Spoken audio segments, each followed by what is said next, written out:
We are back on Morning Line. Thanks for joining us on this Wednesday. This is Dr. Friday. Yeah. Okay, why Friday again? It's You're my on name. Wednesday. It's my name. Hello. My father But it's said a the same very thing. unique- Thank God it's Friday. Number 8. It's over. I don't have to have any more babies. Look, you'll never, ever forget her because of the name and the her hair. hair Yeah, let's and go. the fact that she does a great job with taxes. The number 737-7587. Guess what? We got Joe back on the line. Okay, cool. If he was Let's out there see with if the he's- anvil hammering, Yeah, he's exactly. back. Joe, good morning. Good morning, Nick. Hey, Joe. Just a brief question Yeah. for the tax expert. Person passes away this month. I believe they had their taxes filled out and there's no spouse involved. And I don't believe it's been sent in. What happens? Do you have to just send it in if they had signed it? Or what if they haven't signed it or what? Right. That's a great question. And unfortunately, we do deal with quite a bit. There's an additional form that needs to be filed, and it's either going to go, if there's a refund, the refund will go into the estate or to the beneficiary if there's only one person. So you do need to fill that form out so the IRS knows who to make the refund out to, or to the estate or trust. And even if they've signed it, and then someone should have POA or be the executor of the estate, unless it was just left and then the state will take it, or the money will sit with the IRS or whatever. There won't be any refunds issued if that information isn't provided. Okay, so meaning that you have to follow through with that. You have to follow. Obviously, Don't if no just one's send the there to tax return that he signed, because the bank accounts and things most likely will. I mean, the government does know he's passed away. There is going to be forms, so they may hold that refund. So make sure you complete the last form. If you need help, call me. I can give you the form number. I don't know it off the top of my head, but and you need to put that information on there so that the refund check can be either issued to whoever the beneficiary is or to the estate. Does that answer your question, Joe? Yes, that answers it. Thank you so much. You betcha, my Thanks. friend. Thank you. A lot of people, dip in sometimes, depending on how hard times, their 401ks or their Roth. Now, Absolutely. the Roth is a little different. I think if you have money in the Roth, I've been told if it's been in there for a period of time and more than 5 years, so you're not drawing on the interest part, but the principal that you put in, I could go Tax-free. take some out right now, even though I'm not 59 and a half yet.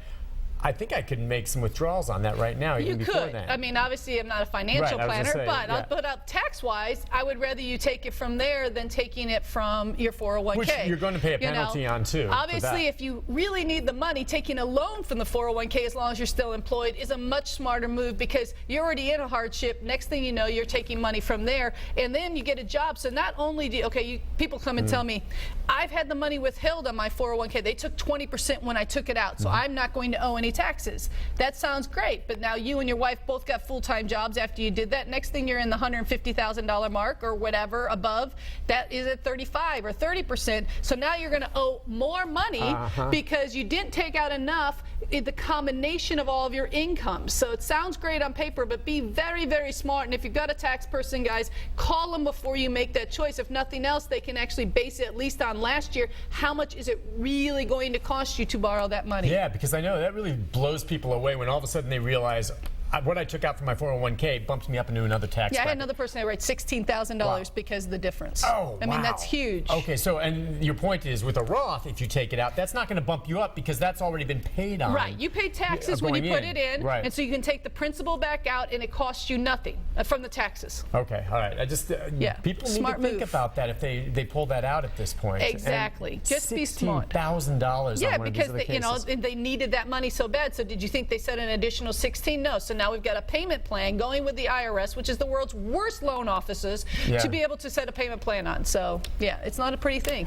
All right, that's one of the big mistakes a friend of mine was talking about. What other mistakes, what other things do you think people do that are the most common thing that you see in terms of documentation, the filing, whether what they bring you or when they're doing it on their own? What do you think? Well, I think a lot of times we kind of touched on it. Missing documents, that's huge, because a lot of times people are rushing to get their taxes done. They're so worried about what the IRS is going to do that they forget to do things properly. They get a form, but maybe they don't really understand how that's supposed to be reported. A lot of times, I can tell you the last 2 days I have been dealing with financial planners and their people. They usually set up a day or two in my office, and they bring all of their people in. Okay. We have had the worst 2 days because almost every client had an issue. You were talking about cost basis. We had one or two of them that brought in the forms, no cost basis. So the financial planner's on the phone trying to track down cost basis that should have been on the return. 1099-Rs, which is where you would get the distribution from your 401k if you took the money out. Misclassified. Either it's a code 4, it should be a code 7, or it should be a rollover and it's not marked as a rollover. Just these kind, and a lot of times people are just putting the stuff in. They don't know where or what those things really mean, right? Because they're just assuming the company's right. How can the company be wrong? And then they get the love letter from the government because you said, well, I rolled that money over.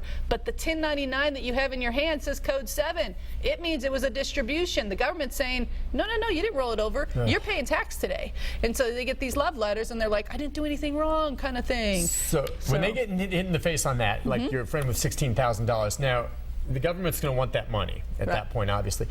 Will they work with you to split it up into maybe $4,000 every quarter or something like that? They give you 72 months, actually. Okay, now you're paying interest, though, right? Interest and penalties. Yeah, they're going to max the penalty out. So they're not only going to take interest, but they're going to slap your wrist. They're the world's worst loan officers. They would be like having the mob. They don't break thumbs. They do not break thumbs. All right. Okay, they may not do that, but some people may feel like their arms are being twisted behind their back. But yeah, so it really does come down to, guys, there is plans. That's why I say don't. The answer, a lot of people will say they'll do their own taxes and they won't send them in because they owe money. So they're like, oh God, if the IRS knows I owe this much money, what am I going to do?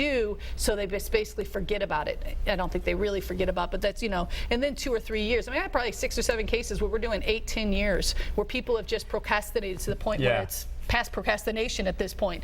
And the government's getting smart. Guess what, guys? They have computers too, and they track you. And so they're able to come back, and they've gotten sit in the love, and then they prepare tax returns for you. Imagine a self-employed person with 100% of their 1099s, no write-offs, claiming single and zero, even though you may be married with 5 kids, whatever. And they're going to give you the worst scenario, and they're going to send it out, and then they're going to assess you that money and start taking your money. The worst loan officer anywhere. Worst loan officer, and the worst tax preparers. Let's take George. George, good morning. Yes, sir. Hi, George. How can we help you? I've got a question. We had a foundation problem with water seeping in the basement, and we had to do some foundation work and add new weep line and all that.